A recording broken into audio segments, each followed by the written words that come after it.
Abangan natin dito para makuha tayo ng informasyon. Parang yan yung mga humabol sa amin.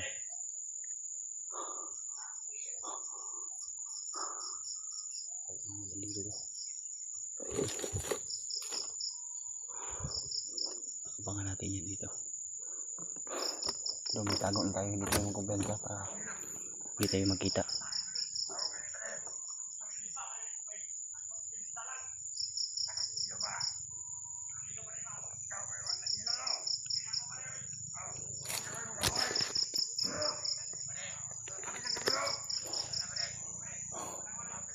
Padilim na talaga to.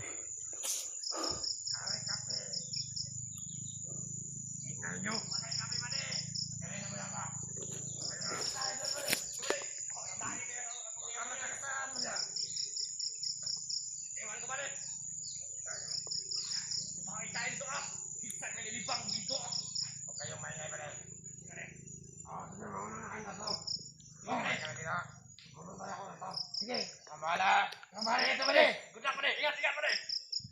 Wala na ako ng pagkain. Sige pare. Sige pare. Magbabantay daw. Sige pare. Kamala dyan. Ingat kayo. Sige pare. Sige pare. Ingat ka rin. Patay natin yung isa. Sige pare. Pero hanap tayo ng chimpo. Ingat kayo. Huwag kayo mabilis paglakad pare. Ingat lang. Marinig natin pag may mga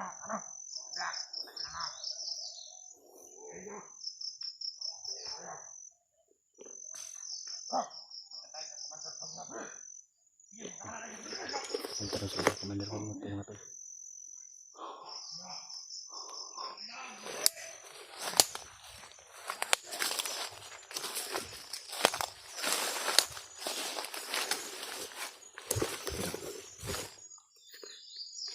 Patayin ko yan.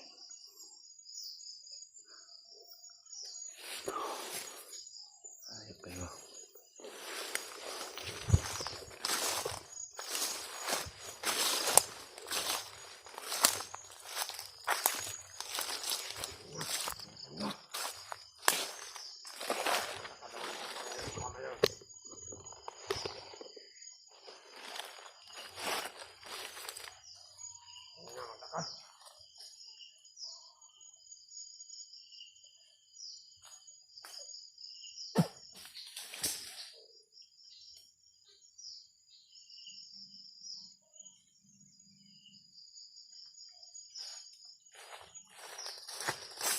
Kapit tol. Seeds na dito.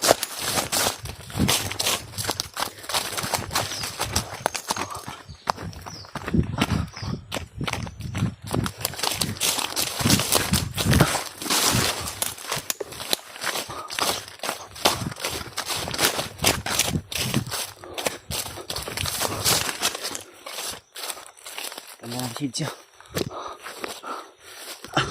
Tuh. Nakaw ko.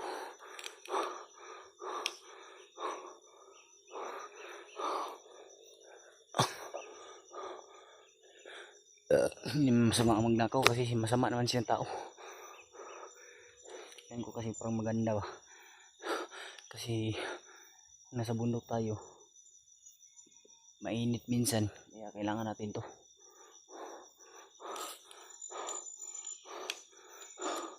Kasi nga, madilim. Kasi paggabi na.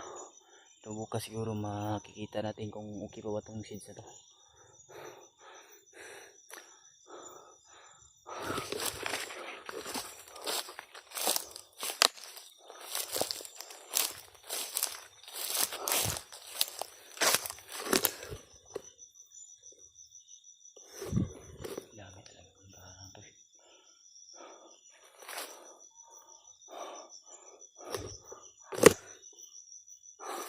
Saglit.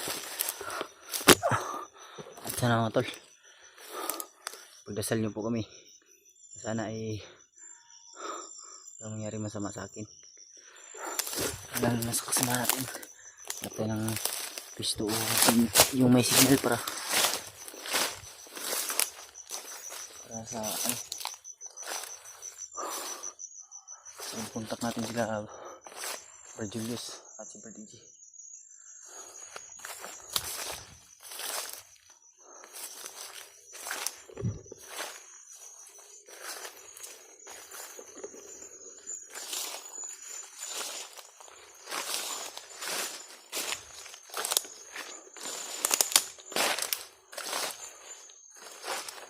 tol.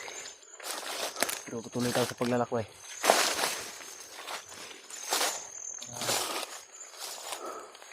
Kahit si Bradley Mark at si Julio lang yung makita natin. Kasi sure ako na si EJ at si Brad Julius ay magkasama yun. Kasi kung si EJ hindi naman basta-basta tatakbo kung saan yun. Susunod talaga yun sa kasamahan. Pero lang kung inaabangan talaga sila ng maraming kalaban. Kasi nakita ko talaga sa tol ko talaga nakita kayo na mga tol. Sila talaga yung maraming umahabol. Pilit ko man silang sundan pero ang dami talagang kalaban. Hindi talaga namin expect yung lahat mga tol. Lahat-lahat na nangyayari. Hanapin lang natin sila. At sana ligtas silang dalawa.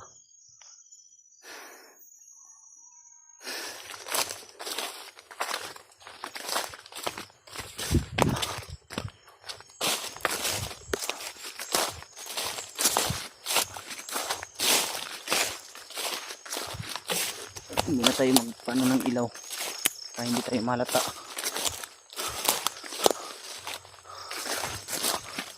Hindi tayo malata tol. Para sa ganun ay hindi tayo basta-basta mabantayan ng kalaban.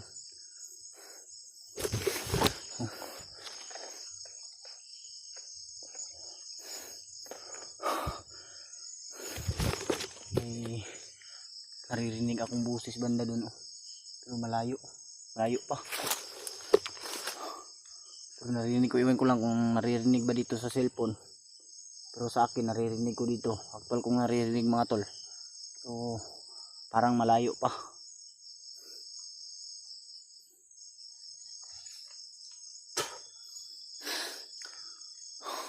Sobrang pagod na talaga tol. Pagod at uhaw yung dinaranas natin. Pero lalaban tayo.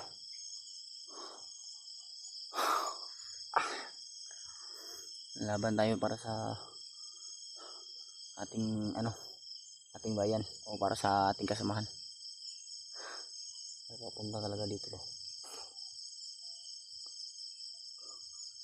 Inabangan talaga ako mga tol. Yung mga kalaban talaga kahit saang banda.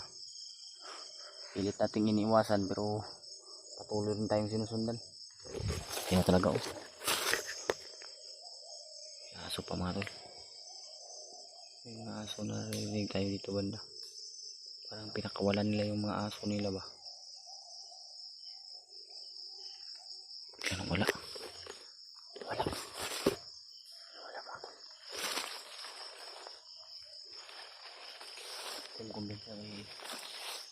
Tayo kumbensa to kasi padilim na. At hindi natin kaagad makita yung kalaban kasi mga nakaitim. Buti yung sinuot ko ay maitim din.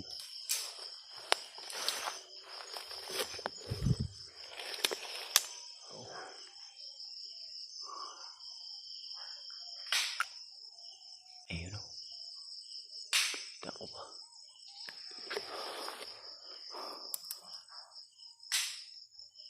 Pulo siya ng kahoy. Wala siya ng kahoy. Baka ang gatong nila. Ayun o.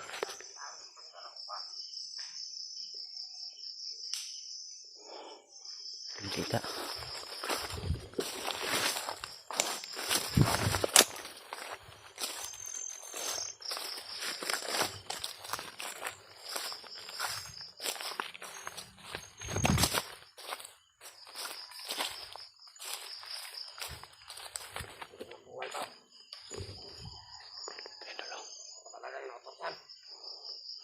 Inutusan pala siya na magkuha ng kahoy.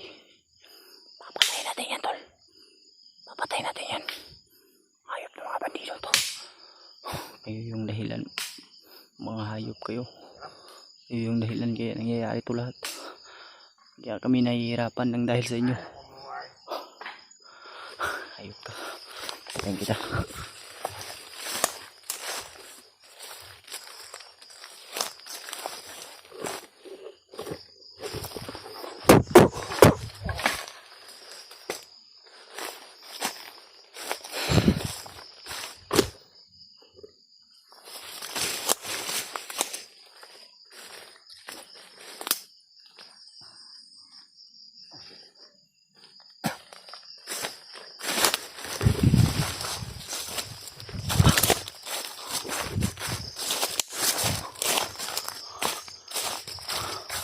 Hanap lang tayo ng signal to. Takin na Brad Julius. Sana i-share nyo po video na to kung hindi man kami magkikita mga tol. I-share nyo na lang po itong video na to. Nang sa ganun ay makapagbigay impormasyon po sa kanila na ligtas pa tayo at walang nangyari sa ating masama at hindi tayo nahuli, para kahit paano hindi sila mag-alala sa atin.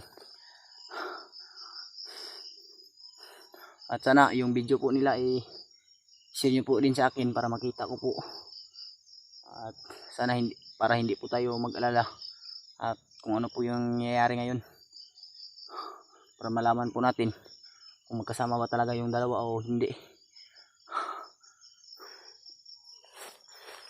Tumidilim na mga tol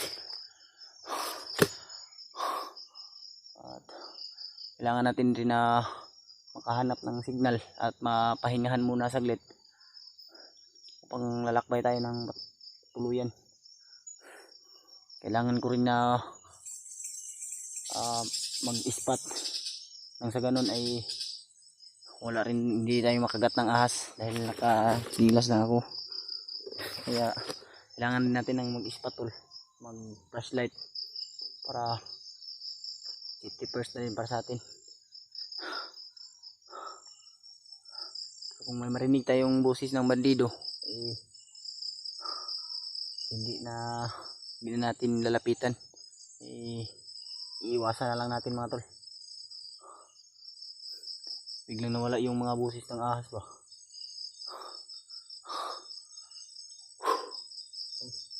Dumidilim na yung panahon. Dilim na talaga dito tol. Sana safety tayo maglakbay at hindi tayo mahuli ng kalaban.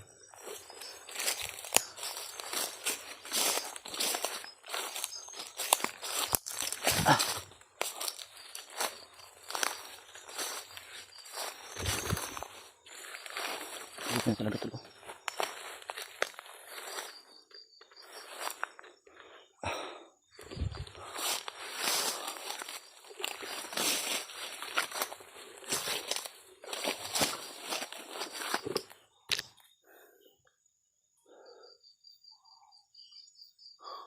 Ako ng flashlight para may pang ilaw din ako.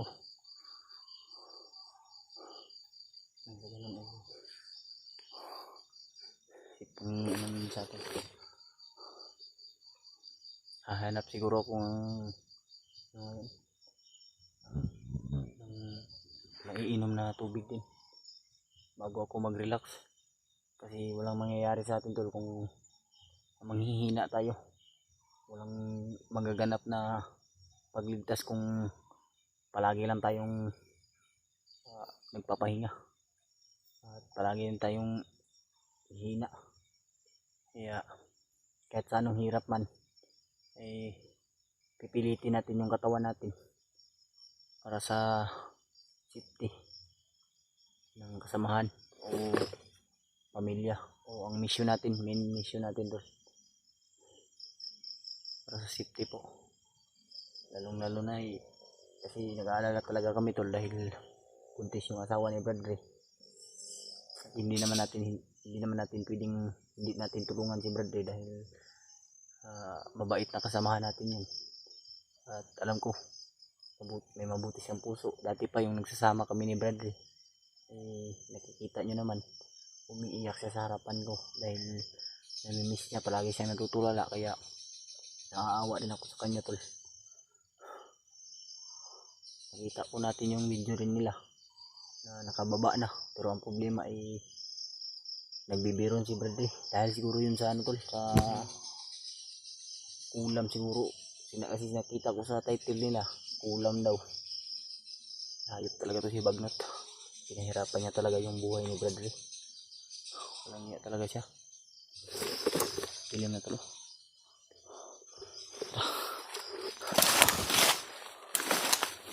Sana hindi tayo makagat ng ahas.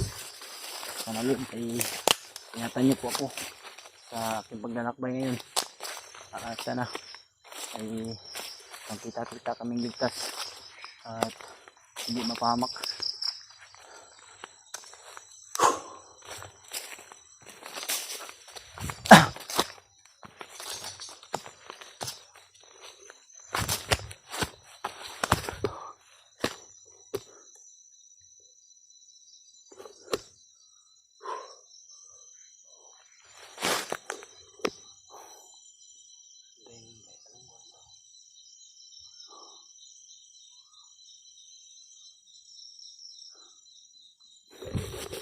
walang mga kalaban dito.